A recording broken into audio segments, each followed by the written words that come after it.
오늘 이 시간은 끝이라고 생각될 때라는 제목으로 말씀의 은혜를 나누도록 하겠습니다. 앞에는 하늘을 향해 기도하는 한 사람이 나옵니다. 이 사람은 모세입니다. 모세는 지금 왜 기도하고 있느냐? 끝났기 때문입니다. 뭐가 끝났을까요? 이스라엘 백성들도 끝났습니다. 모세도 이제 끝났습니다. 그리고 자신의 사명도 끝났습니다. 왜 끝났을까요? 이 시편 90편은 이 사건 이후에 기록한 것이기 때문입니다. 자, 이 사건이 어떤 사건입니까? 12명의 정탐꾼이 가나안 땅, 젖과 꿀이 흐르는 가나안 땅을 정탐하고 난 다음에 10명은 거기 들어가면 우리 죽는다, 들어가지 말자 하고 단 2명 여호수아와 갈렙만 들어가자, 그들은 우리의 먹이다 라고 얘기했습니다. 그래서 이 사건 때문에 하나님이 엄청 화가 났어요. 그래서 뭐라고 말씀하시느냐? 민수기 14장 12절 말씀에 모세야, 너 이쪽으로 와라. 내가 저놈들 다 죽여버리고 너로 말미암아 새 민족을 이루어 가나안 땅 들어가게 하겠다 라고 말했습니다. 이 얘기를 듣는 순간 모세의 마음이 어땠을까요? 잘됐다, 나는 안 죽네, 이랬을까요? 참, 그러면 사람도 아니죠, 그죠? 모세도 다 끝났다라는 거죠. 이스라엘 백성은 뭐 말할 것도 없고 끝났고 나도 끝났고. 왜? 내 삶의 의미가 끝났으니까. 내 사명도 끝났다. 다 끝난 거예요. 그래서 모세가 이제는 허탈해가지고 이제 나는 끝났고 죽었고 망하겠구나 이렇게 된 거예요. 그런데 모세는 지금 기도하고 있다는 겁니다. 기도하는데 뭐라고 기도하느냐? 하나님, 너무 억울합니다. 한 번만 더 기회를 주시면 안 됩니까? 하나님, 우리 잘할게요. 이렇게 하는 게 아니라 이렇게 기도합니다. 여호와여, 돌아오소서. 언제까지니까 주의 종들을 불쌍히 여기소서. 우리를 버려두지 말라고 하나님께 기도하고 있는 것입니다. 모세는 모든 것이 끝났다고 생각할 때 끝내지 않았습니다. 마지막으로 뭘 합니까? 기도를 하고 있는 것입니다. 그랬더니 이 이스라엘 백성에게는 또 다른 기회가 주어졌습니다. 오늘날 많은 사람들은 말합니다. 코로나 때문에, 경제적 위기 때문에 우리는 끝났어 라고 말합니다. 이제 다시 우리는 회복되기 힘들 거야. 코로나는 퇴치하기 힘들 거야. 변종이 너무 많아. 그렇게 얘기합니다. 그렇지만 하나님께로 돌아가면, 하나님께서 우리를 맞아주시면 우리는 결코 끝나지 않는다는 사실을 이 시간에 분명히 기억하시기를 바랍니다. 자, 그러면 우리가 끝나지 않으려면, 모든 것이 끝났다고, 모든 사람이 끝났다고 말할 때 끝나지 않으려면 어떻게 해야 되는가? 오늘 시편 90편 1절부터 17절을 천천히 살펴보시면 그 비결이 나옵니다. 첫 번째는 무엇입니까? 하나님은 우리의 거처가 되셨음을 고백하는 겁니다. 90장 1절부터 2절입니다. 주여, 주는 대대에 우리의 거처가 되셨나이다. 산이 생기기 전, 땅과 세계도 주께서 조성하기 전, 곧 영원부터 영원까지 주는 하나님이시니다 라고 고백하고 있는 것입니다. 이 고백은 어떤 고백입니까? 하나님이 과거에 하신 일에 대한 고백이죠. 하나님은 과거부터 지금까지, 아니 영원까지라 그랬으니까 앞으로도 우리의 거처가 되셨고 되시고 되실 것이다. 하나님은 과거와 현재, 미래 우리의 거처가 되실 뿐이므로 우리가 하나님께로 가면 우리는 절대 망하지 않고 끝이 아니다라고 고백하고 있는 것입니다. 이처럼 모든 것이 끝났다라고 생각할 때 우리는 얼른 생각해야 될 것은 하나님이 과거에 나에게 해주신 일을 떠올려야 되는 것입니다. 왜일까요? 모든 것이 끝났다라고 생각하는 것은 무엇 때문입니까? 내게는 더 이상 희망이 없다는 생각이 들 때에 모든 것이 끝났다고 생각하는 겁니다. 내가 아무리 발버둥을 쳐봐야 다시 재기할 수 없고, 내가 아무리 발버둥을 쳐봐야 건강이 좋아질 수 없고, 내가 아무리 노력해봐야 자식, 부모, 형제 관계가 좋아질 수 없다. 그러면 어떻습니까? 내가 해봐야 소용없을 때 끝났다라고 생각하는 거예요. 그렇죠? 내가 해서 소용없으면 끝납니다. 하지만 저와 여러분들은 내가 해서는 안 되지만 하나님이 하시면 다시 시작할 수 있는 것입니다. 제가 지난 금요기도회 때도 말씀드렸습니다만 제가 지난주에 다큐멘터리를 봤어요. 도시 빈민들에 대한 다큐멘터리입니다. 도시 빈민들 어떤 사람들이냐? 노숙자들, 그냥 박스 펴놓고 자는 분들. 근데 노숙자보다 조금 좋은 분들이 누구냐? 텐트를 치고 사시는 분들. 용산역이나 다리 밑에 텐트를 치고 사시는 분들. 또 어떤 분들이 있느냐? 고시원에 사시는 분들. 옛날에는 고시원이 고시생들, 뭐 공무원 시험이나 교사 임용 시험이나 또 뭐 사법고시를 준비하는 사람들이 머무는 곳이죠. 근데 지금은 고시원이 그런 데가 아니죠. 누가 삽니까? 노숙자들, 생활보호 대상자들이 살아요. 그렇게 해서 도시 빈민들이 사는 곳이 노숙, 텐트, 또 고시원이라 이거예요. 왜 생겨났느냐? 옛날에는 알코올 중독자들 또는 뭐 버림받은 자들 이런 사람들이 불황아처럼 노숙을 했어요.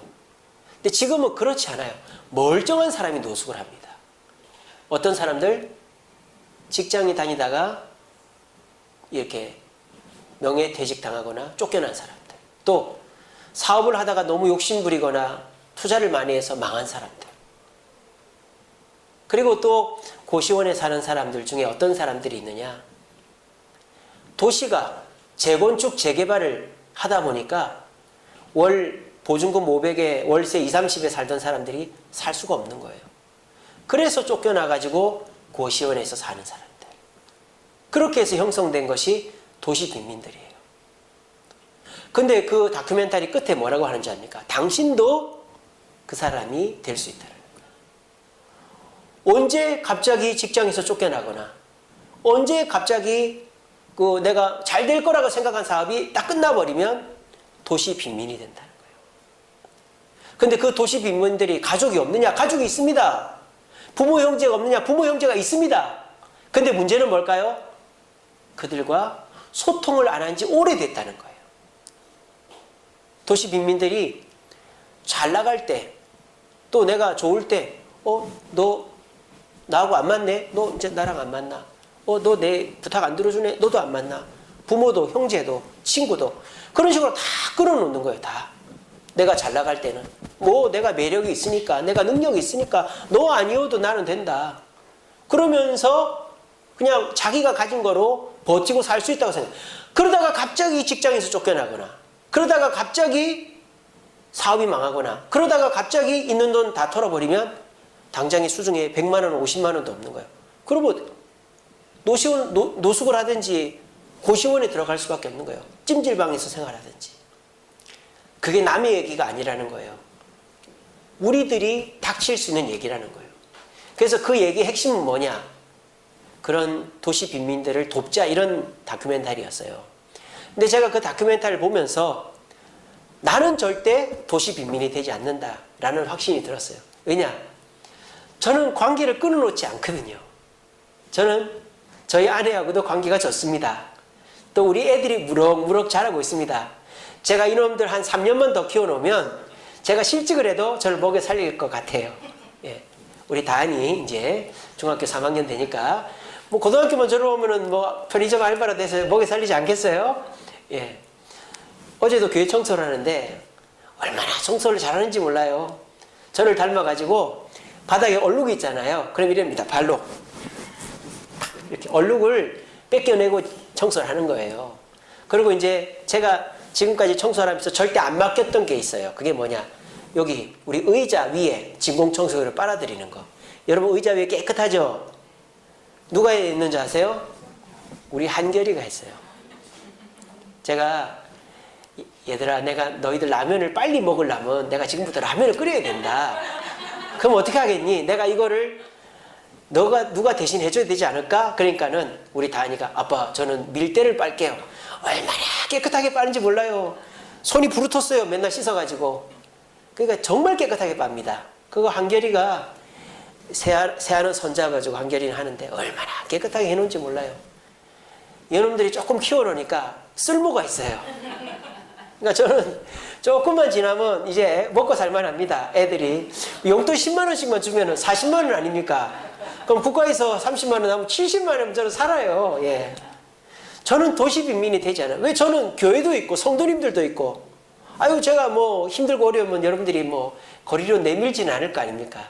뭐 저희 아내도 있고, 아내가 항상 그럽니다. 집사람이 당신 아파서 쓰러지면 내가 나가서 벌면 되지 뭐 그러는 거예요. 여러분 무슨 말인지 알겠어요? 돌아올 곳이 있는 사람은 절대 망하지 않아요.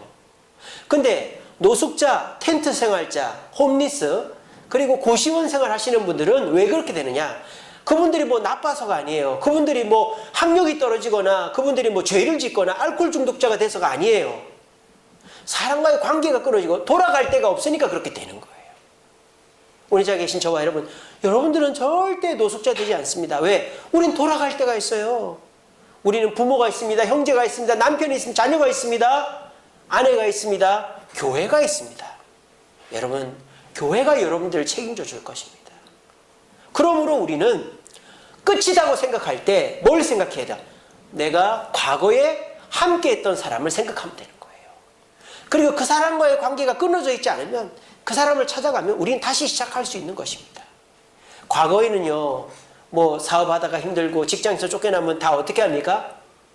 고향으로 내려가면 돼요. 그죠? 60, 70년대, 80년대, 90년대까지만 해도 뭐 도시에서 서울에서 잘하다가 뭐 잘못되면 IMF 때까지만 해도 그렇잖아요. 고향으로 내려가면 돼요. 그래서 IMF 때 시골에 내려가 정착한 분들이 많잖아요. 근데 요즘은요, 내려갈 고향이 없어. 고향이 없어서가 아니에요. 관계가 끊어졌기 때문이에요. 너무 사람이 자존심이 세고 내 잘나면 하세요. 그냥 너 없어도 돼 이렇게 해버렸기 때문에. 우리 자리에 계신 저와 여러분, 우리들이 지금 코로나라는 엄청난 고난 속에서 끝났다라는 생각을 할 수 있습니다. 근데요, 우리는 끝나지 않았어요. 왜? 하나님이 저와 여러분들을 포기하지 않았기 때문입니다. 그 하나님은 천지를 창조하신 분입니다. 그리고 그 하나님은 우리의 처음과 끝을 다 아시는 분입니다.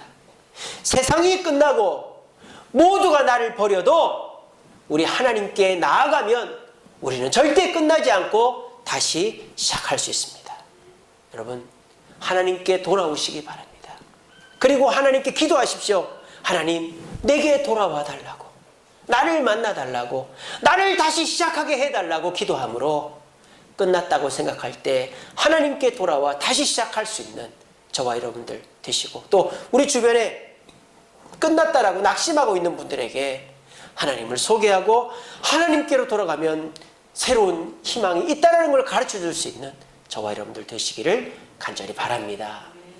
두 번째로 오늘 모세는 우리가 끝나도 끝난 게 아니라고 말하는 이유가 뭐냐? 우리 자신이 돌이키면 끝나지 않았다. 모세가 우리 인간을 뭐라고 표현합니까? 우리의 연수, 수명은 70, 강건하면 80이다. 이렇게 얘기합니다. 오늘 본문 3절에서 12절까지는 인간의 유한함, 인간의 한계, 인간의 연약함을 얘기하고 있습니다. 제가 쭉 읽어봐 드릴게요. 주께서 사람을 티끌로 돌아가게 하시고 말씀하시기를 너희 인생들은 돌아가라 하셨사오니 주의 목전에서는 천년이 지나간 어제 같으며 밤의 한순간 같을 뿐입니다. 주님은 천년을 한순간처럼 보낸다 이 말이에요. 그런데 우리 인간은 어떻다? 풀은 아침에 피었다가 자라고 저녁에는 시든다. 그리고 우리는 어떻다? 70이요 80밖에 안 된다라는 것입니다. 우리 인간은 대단한 것 같고 훌륭한 것 같고 다 아는 것 같고 모든 것을 할 수 있는 것 같지만 70, 80밖에 안 되는 한계에 갇혀있는 사람이라는 걸 어떻게 해라? 기억해라는 거. 그리고 그거를 고백하고 인정하라는 겁니다. 실패의 구렁텅이에서 낙심해서 못 빠져나오는 사람은 어떤 사람? 남 탓하는 사람입니다. 요즘에는요, 노숙자가 많이 없어졌어요. 그게 왠지 아세요? 국가에서 복지가 너무 잘 돼 있기 때문이에요. 쉼터라고 있습니다. 지역마다 쉼터가 있어요. 그래서 그 쉼터에는요, 국가에서 운영을 하는데 노숙자들을 다 데리고 옵니다. 그 복지사들이 데리고 와서 그 쉼터에서 생활하게 합니다. 쉼터는 어떻게 되냐면 1층에는 공동식당이 있고 2층부터 군대처럼 이렇게 돼 있어요. 뒤쪽에는 자기 사물함이 있고 누워 잘 수 있는 공간이 있어요. 그렇게 해서 한 방에 한 10명씩 기거하게 합니다. 그래서 씻고 먹고 입고 자는 거를 다 해결해 줘요. 그것만 해결해 주느냐?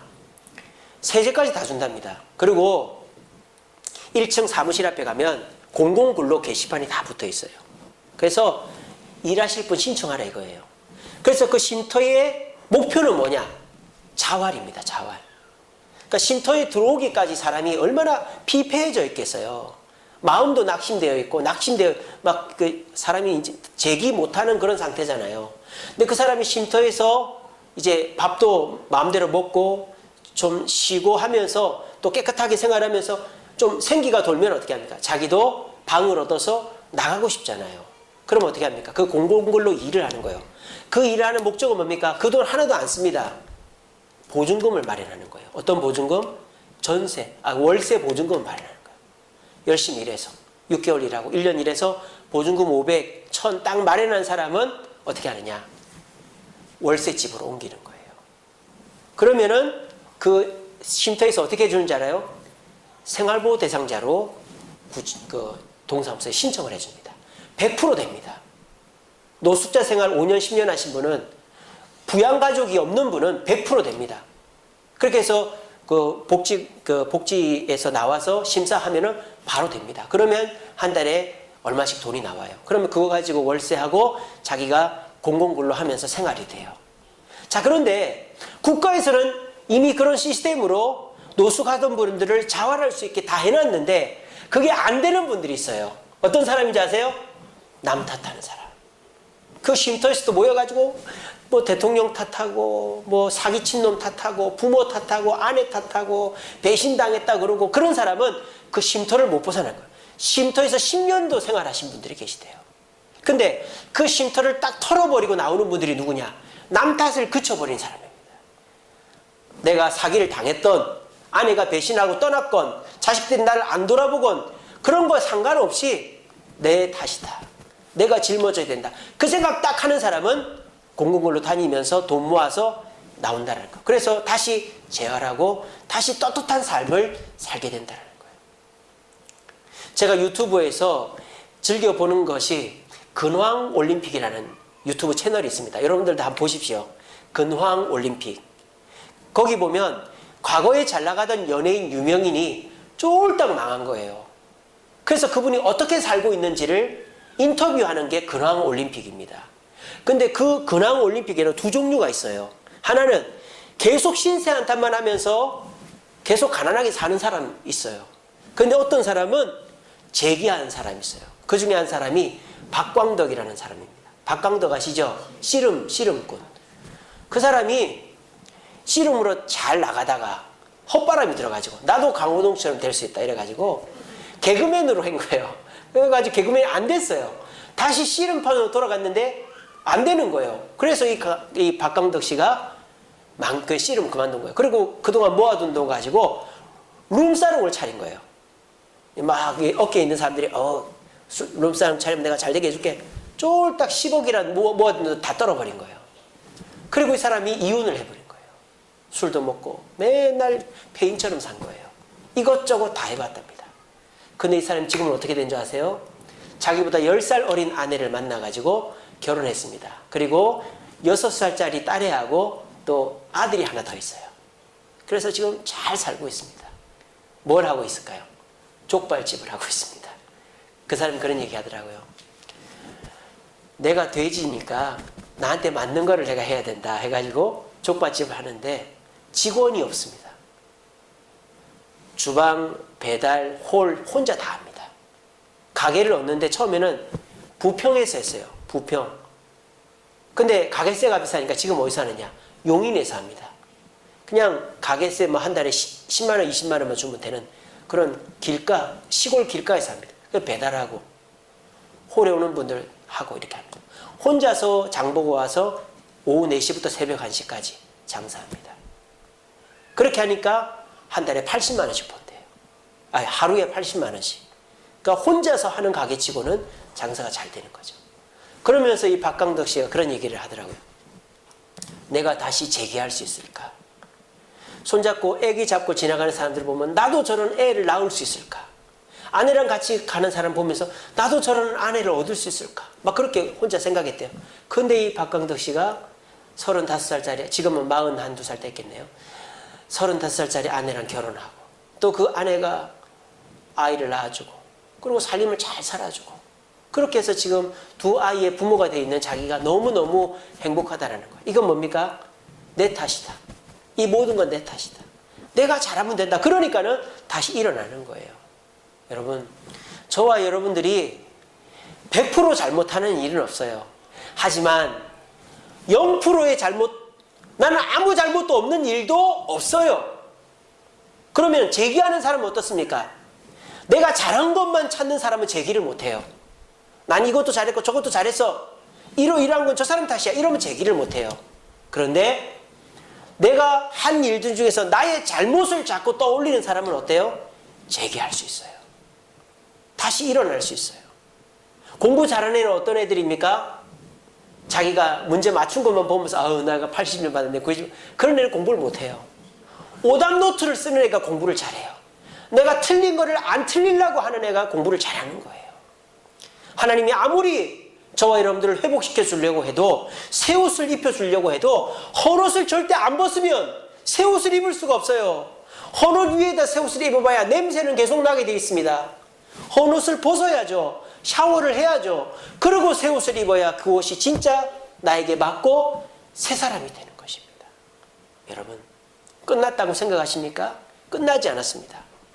하나님께 나오시면 됩니다. 아이고 목사님, 제가 매주일마다 교회 나가고 예배드리고 말씀 읽고 하는데 왜 저는 새롭게 안 시작됩니까?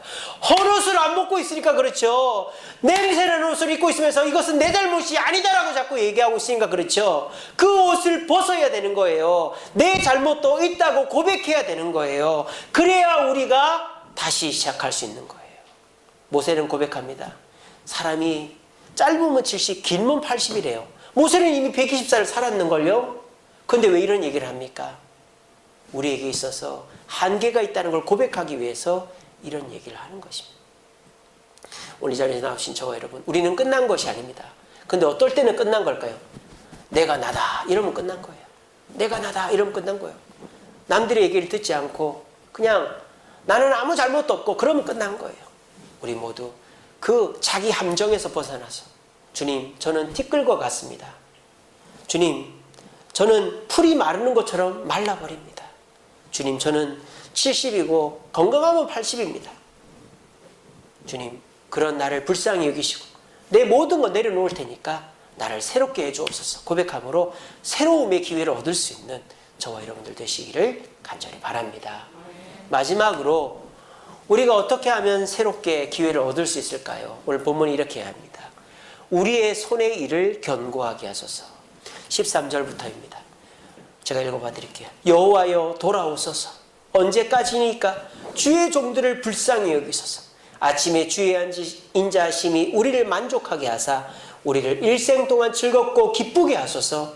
우리를 괴롭게 하신 날수대로와 우리가 화를 당한 연수대로 우리를 기쁘게 하소서.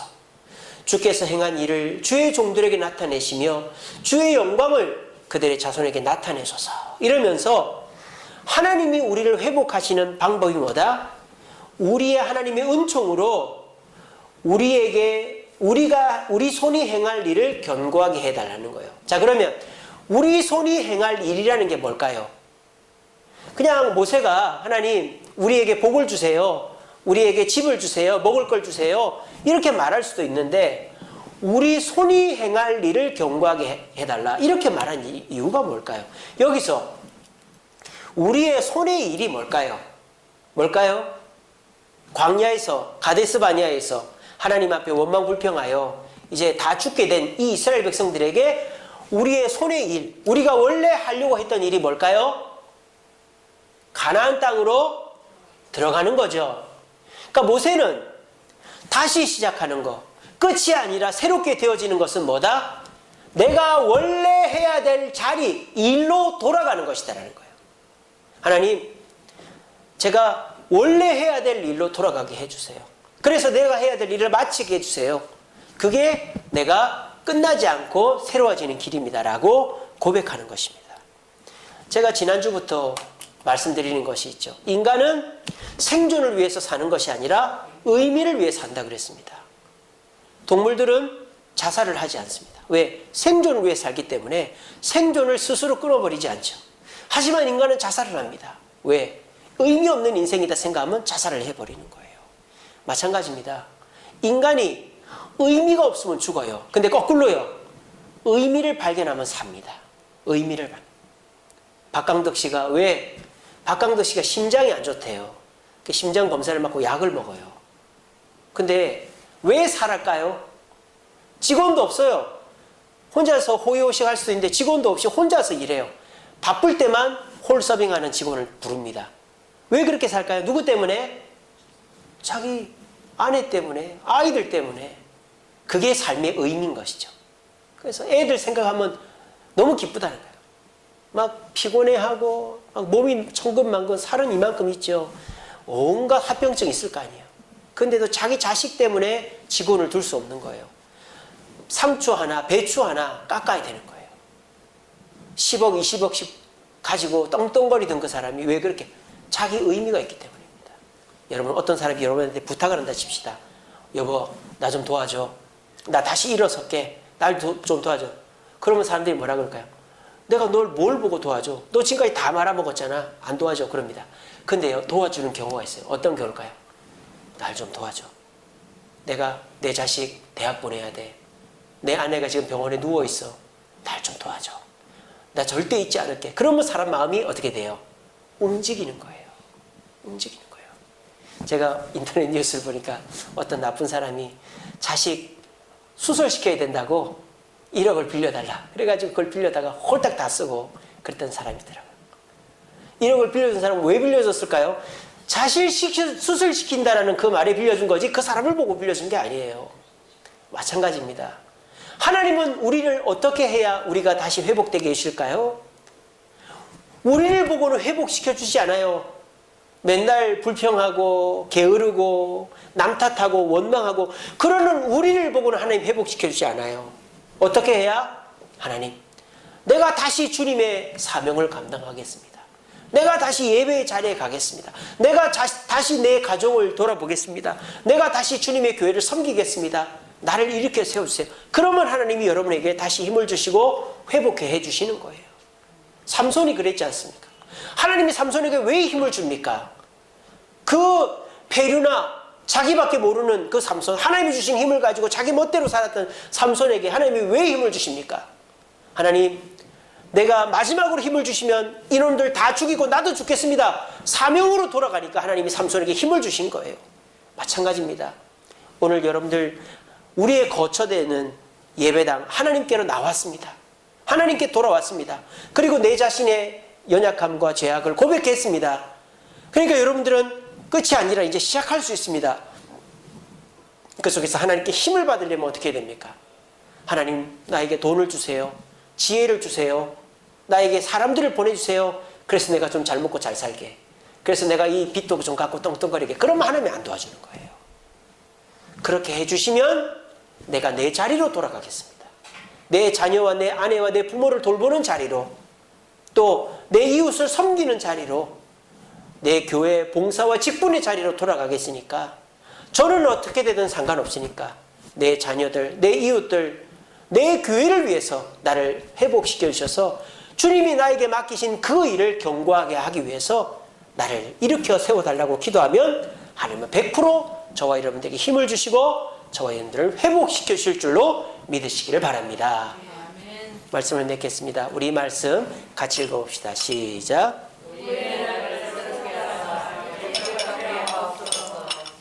자, 이 말씀은 좀 말이 안 되는 것 같습니다. 우리의 날들을 새롭게 해 주옵소서. 이 말은 이해가 돼요. 근데 새롭게 하되 어떻게 새롭게 해달라? 아니, 옛날처럼 되는 게 새로워지는 겁니까? 그럼 그냥 헌 것이죠. 옛날처럼 되는 게 어떻게 새로워지는 거예요? 근데 이 본문이 어디에 기록되어 있는가를 보면 알 수 있어요. 어디예요? 예레미야 에가서죠. 예레미야 에가서는 언제 쓴 겁니까? 바벨론 군대가 이스라엘을 초토화시키고 포로로 다 끌고 가고 난 다음에 예레미야가 무너진 이스라엘 땅을 보면서 눈물 흘리면서 쓴 것이 예루살렘 에가서입니다. 그러면서 이 예레미야가 뭐라고 합니까? 예레미야에 가서 이 예레미야가 뭐라 합니까? 옛적 같게만 해달라는 거예요. 왜? 다윗 그 시대 때 우리가 하나님을 잘 섬기고 우리가 다른 나라의 침범을 다 물리치고 부강할 때 그때로 새롭게 해달라는 겁니다. 여러분 이 시간 요것만 기억하셔도 여러분들은 오늘 설교를 들은 의미가 있습니다. 새로움이라는 것은요, 우리는 그렇게 생각합니다. 다르게 새로워지는 것만 생각합니다. 내가 건강해지고 없던 돈이 생기고 안 가던 여행을 가고 못 먹던 음식을 먹고 이렇게 내가 달라지는 것을 새롭다고 생각해요. 얼굴에도 쌍꺼풀이 하나 생기고 턱도 좀 깎이고 뭐 이빨도 좀 들어가고 이런 다른 새로움을 우리는 꿈꿉니다. 근데 그런 다른 새로움은 한두 번은 될지 몰라도 지속적일 수가 없는 거예요. 어떻게 이 세상에서 다른 새로움이 계속 지속될 수 있겠습니까? 세상은 유한한데요. 근데 새로움은요, 여러분 기억하십시오. 다른 새로움만 있는 게 아니에요. 바른 새로움도 있습니다. 하나님은 우리에게 다른 새로움을 주시지 않습니다. 뭘 주십니까? 바른 새로움 주십니다. 우리 시간에 고백합시다. 절 따라하세요. 하나님은 다른 새로움이 아니라 바른 새로움을 주신다. 헬라어로 다른 것은 두 가지가 있어요. 새롭다라는 뜻은 두 가지가 있어요. 다른 새로움 할 때 새로움은 네오스라는 단어입니다. 네오스. 이거는 시간적인 개념이에요. 없던 것이 생긴 거예요. 네오스. 여러분 우리가 네온 사인 있지 않습니까? 네온 사인. 옛날에는 어때요? 필라멘트에 전기 자극을 가해서 불빛을 만들어내는 것이 옛날 불빛 만드는 방법이죠. 근데 네온 사인은 뭡니까? 관 안에 이 가스가 들어있는데 그 가스에다 전기 자극을 줘서 불을 밝히는 게 네온 사인이고 이런 형광등이 다 그런 거죠. 그러니까 전에 없던 전구가 네온 사인이다. 그러니까 그때는 네오스라는 단어를 쓰는 거예요. 근데 하나님이 주시는 새로움은 다른 새로움, 네오스가 아니고 카이노스입니다. 카이노스. 카이노스가 어디 나옵니까? 고린도후서 5장 17절에 보라 새로운 피조물이 되었도다 할 때 새로운 피조물 할 때 그 새롭다라는 게 네오스가 아니고 카이노스예요. 카이노스는 질적인 새로움을 말해요. 시간적 새로움이 없던 게 생긴 게 아니라 원래 있던 건데 새로워지고 주인이 바뀌는 새로움을 말해요. 그러니까 우리가 새로운 피조물이 되는 건 뭡니까? 바퀴제는 원래 있는 거예요. 근데 바퀴제의 주인이 마귀였었는데 하나님이 주인 되는 게 카이노스의 새로움이다 이 말입니다. 하나님이 우리에게 주시는 새로움은 네오스의 새로움도 있지만 하나님은 주로 우리에게 카이노스의 새로움을 주시는 것입니다. 내 자신이 주인이 바뀌고 하나님의 말씀을 깨닫고 기도함으로 질적으로 변화되어지는 새로움, 바른 새로움을 하나님 우리에게 주신다. 왜 그럴까요? 이 세상은 원래부터 있었어요. 여러분 세상에 있는 것은 발견이죠. 원래 있던 것을 우리가 발견할 뿐이지 창조는 없습니다. 창조는 하나님만 하시는 거죠. 우리는 세상에 하나님이 창조해 놓은 것을 발견할 뿐이죠. 히말라야를 발견하고 뭐 저 밑에 그 해구를 발견할 뿐입니다. 발명하고, 그러니까 발명은 뭡니까? 밝혀서 이름을 정하는 거죠. 발명하고 발견할 뿐이지 인간은 창조를 못해요. 그러니까 어떻습니까? 하나님이 원래부터 만들어 놓은 건데 우리가 잘못 사용하고 잘못 알고 있었던 것을 바르게 돌이키는 것이 하나님의 법칙에 맞는 새로움, 바른 새로움이다라는 것입니다. 오늘 모세는 우리에게 바른 새로움을 달라고 기도하는 거예요. 하나님이 우리의 주인 되신 그 관계로 다시 돌아가서 우리에게 새로움을 달라고 기도하고 있는 것입니다. 세상 사람들은요, 다른 새로움을 쫓습니다.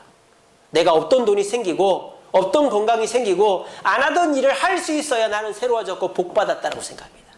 그러니까 세상 사람들은 신기루, 무지개만 쫓아다니는 거죠. 그게 지쳐 쓰러지는 거예요. 하지만 우리에게는 얼마든지 새로워질 수 있습니다. 우리는 이미 새로워질 수 있는 것을 다 갖추고 있습니다.